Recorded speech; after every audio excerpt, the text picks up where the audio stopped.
Okay, so, you're trying to make some smart choices with your money, trying to build something that'll last, and it's kind of overwhelming, right? All the information out there about investing, it feels like a lot. And you know what? It is a lot.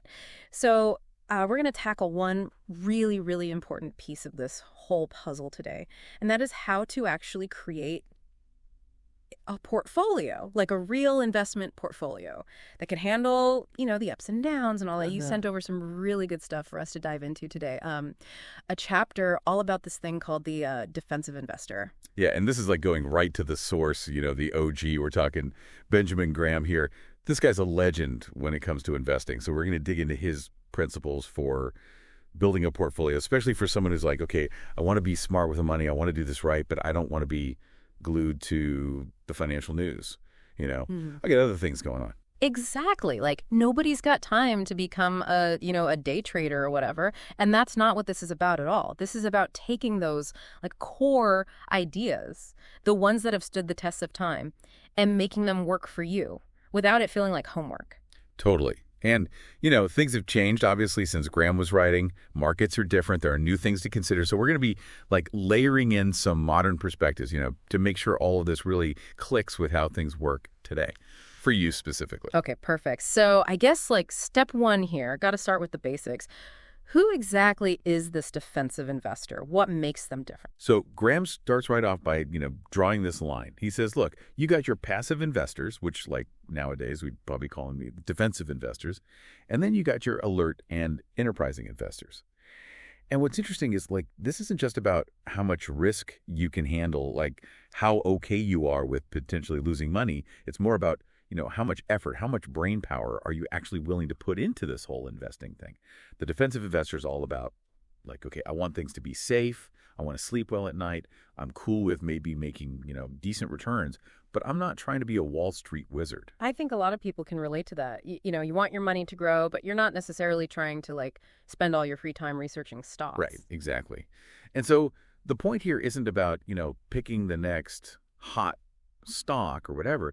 It's about deciding, consciously deciding how much time and energy you actually want to, pour into this whole process. I like that. It's about setting realistic expectations from the get-go. Now, we always hear all this talk about risk tolerance, right? Like, are you a conservative investor, a moderate one, or are you like super aggressive? But the commentary you sent over, it kind of pushes back on that whole idea, doesn't it? It does. Because the thing is, your risk tolerance, it's not like this fixed thing, right? It Mhm. can change depending on like what the market's doing or even just like how you're feeling that day.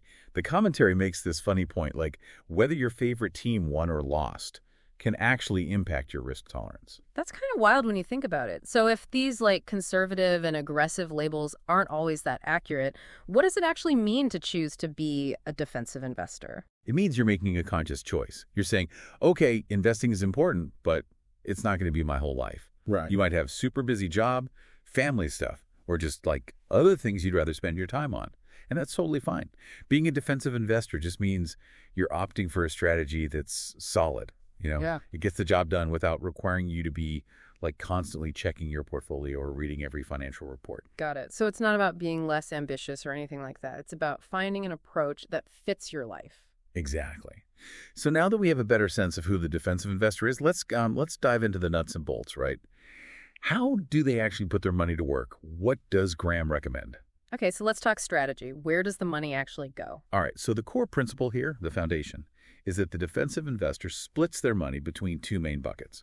One, high-grade bonds, and two, high-grade common stocks.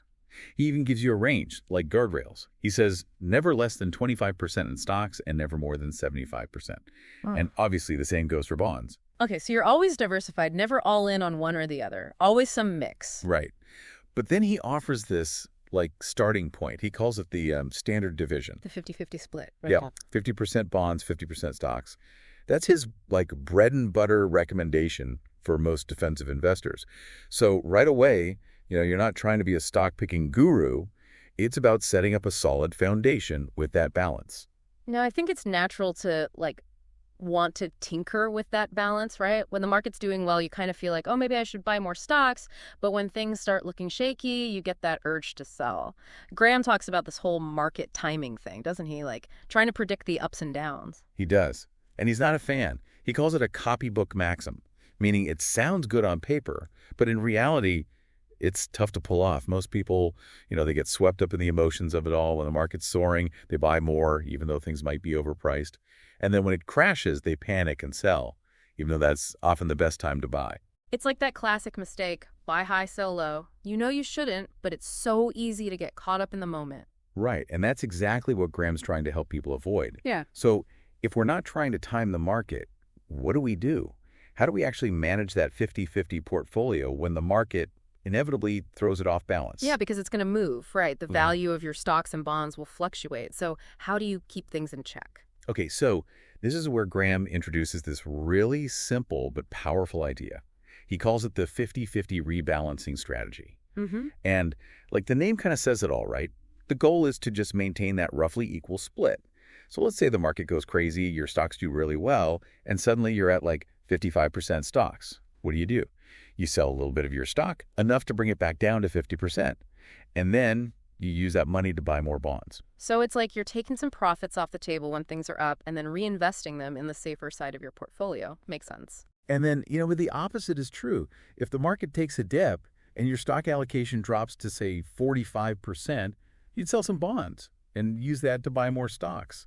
So it's like this automatic mechanism to prevent you from getting too far out of whack. I remember the commentary mentioned Yale University, like they tried something similar, but it didn't quite work out long term. What happened there? Yeah, so for a while, Yale had this target allocation, like 35% stocks.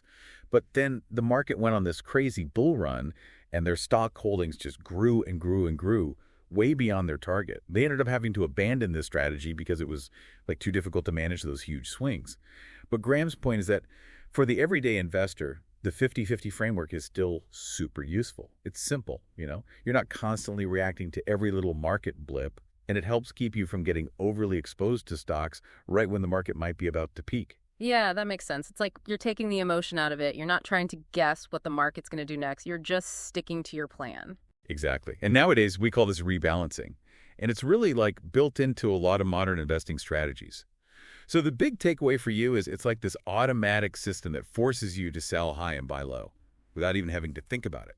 Perfect. So that's the stock side. Now let's talk bonds. Graham goes into some detail about different types of bonds, right? What should a defensive investor be looking at? He does. He starts with something pretty familiar. U.S. savings bonds. Specifically, Series E and H. And he liked these because they're super safe. They're backed by the U.S. government. Plus, historically, they've offered decent returns, especially compared to other really safe investments. And there are tax advantages, too. You don't have to pay state or local income tax on them. And with Series E, you can even defer federal income tax until you cash them in. Yeah, and the government can't exactly go bankrupt, right? So for someone who's really risk-averse, those sound like a good option.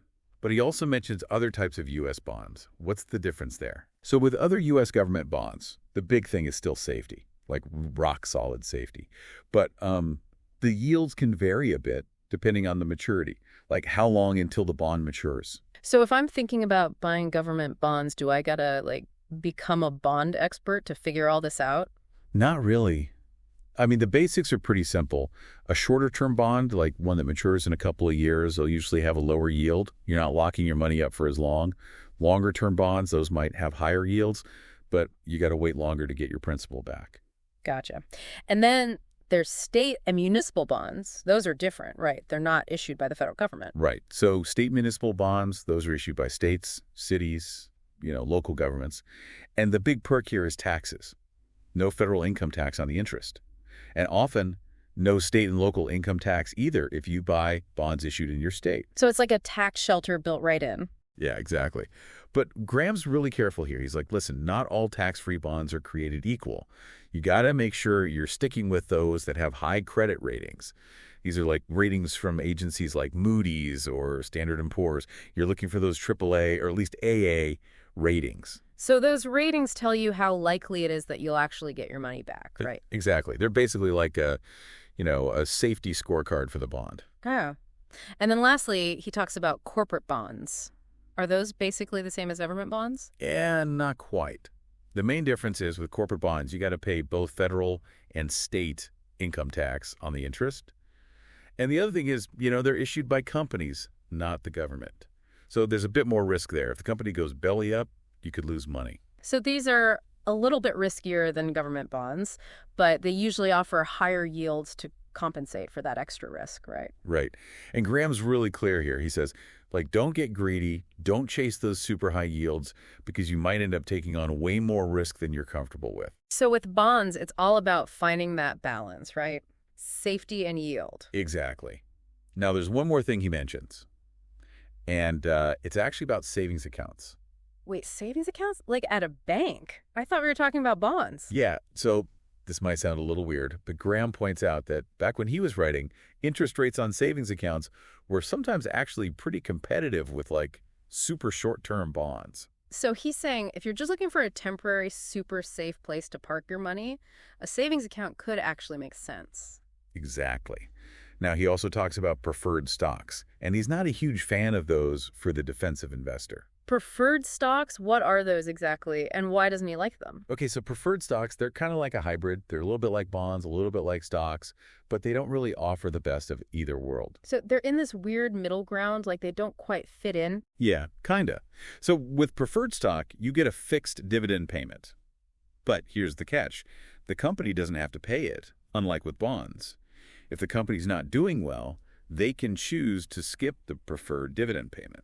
So there's more risk there than with bonds. But what about the upside? Do they offer more potential for growth than bonds? Not really. See, with common stock, if the company does really well, your shares go up in value. But with preferred stock, you're usually just stuck with that fixed dividend payment. Gotcha. So they don't have the security of bonds and they don't have the potential upside of stocks. So it's like, why bother? Right. And Graham basically says that unless you're getting them at a super bargain price, they're probably not worth it for the defensive investor. Makes sense. Now, the commentary you sent over, it talks about something called an investment policy statement. Sounds kind of formal. What is that all about? Yeah, so an investment policy statement, or an IPS, it's basically like a written plan for your investments. It's where you lay out, your goals, your risk tolerance, your strategy. And the commentary emphasizes that for a defensive investor, this is super important because it keeps you on track. It prevents you from, making rash decisions when the market gets crazy. It's like your rule book, right? Keeps you disciplined. Exactly. So what would go into this IPS? Well, it starts with a mission statement. What are your long-term goals for your money? Are you saving for retirement? For your kids' education?